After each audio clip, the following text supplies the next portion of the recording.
নমস্কার সবাইকে, কবিতার রান্নাঘরে। আজকের আমি আপনাদের একটা নতুন আলুর খোসা দিয়ে একটা রেসিপি করে দেখাচ্ছি। আপনারা এরকম আলুর খোসা দিয়ে রেসিপি করে খেয়ে দেখতে পারেন। চলুন তাহলে দেখে নিন রেসিপিটি। প্রথমে আমি এখানে আলুর খোসা নিয়েছি, খোসাগুলো একটু মোটা মোটা করে কেটে নিয়েছি। আমি এখানে লবণ দিয়ে ভালো করে এটা ধুয়ে নিয়েছি গরম জল দিয়ে। এখানে আমি ভাজা ছোলা 50 গ্রাম নিয়েছি। এবারে আমি এটা গুঁড়ো করে নেব।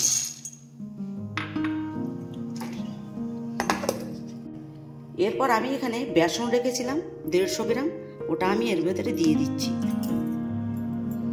আর যে গুঁড়ো করে রেখেছিলাম ছোলাটা, সেটাও এর ভেতরে দিয়ে দিচ্ছি। এটা খুব টেস্ট হয় দিলে। আর আমি এখানে একটু জোয়ান হাতে গুঁড়ো করে দিয়ে দিচ্ছি। এখানে মৌরি দিলাম, জিরা দিচ্ছি, লবণ দিচ্ছি, একটা মশলা করে রেখেছিলাম সেই মশলাটা দিয়ে দিচ্ছি, সামান্য হলুদ দিচ্ছি, আর একটু লঙ্কার গুঁড়ো দিচ্ছি। এবারে আমি এটা ভালো করে মেখে নেব। এটাই যদি জল লাগে সামান্য পরিমাণে জল দিয়ে দিয়ে আমি হালকা করে করে মাখবো। আমি এখানে 1 চামচ জল দিচ্ছি।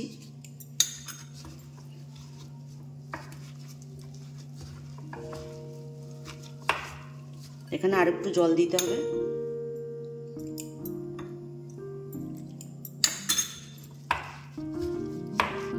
দেখুন আমি কিরকম করে মেখেছি।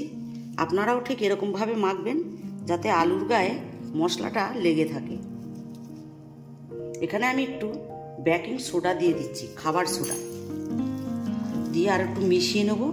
এর ভিতরে আমি 1 চামচ তেল দিচ্ছি।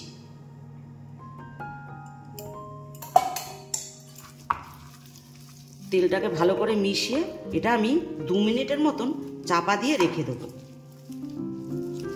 2 মিনিট আমার হয়ে গেছে। এবারে আমি সাইডে একটা কড়াতে তেল বসিয়েছিলাম, সেই তেলের ভেতরে এইগুলো ছেড়ে দিচ্ছি। এটা আমি মিডিয়াম ফ্লেমে আস্তে আস্তে করে ভাজবো।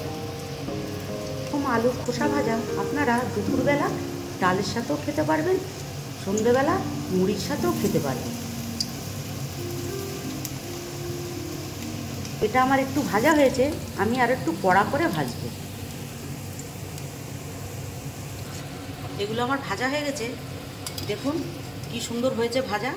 আপনারা ঠিক এইভাবেই ভাজবেন। এইগুলো আমি তুলে নিচ্ছি। এইভাবে আমি সবগুলো ভেজে নেব।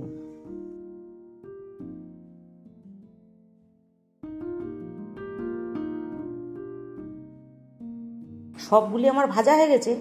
এবারে আমি এটা অল্প ঠান্ডা করে ফের মিডিয়াম ফ্লেমে আবার ভাজবো। 2 বার করে ভাজলে অনেকক্ষণ মুচমুচে থাকে আর খেতেও খুব ভালো লাগে। এগুলো আমার ভাজা হয়ে গেছে, আমি এবারে এগুলো তুলে নিচ্ছি।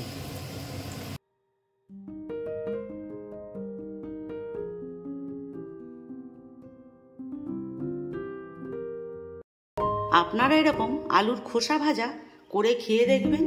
ভালো লাগলে অবশ্যই আমার চ্যানেলটিকে লাইক, শেয়ার, সাবস্ক্রাইব করুন।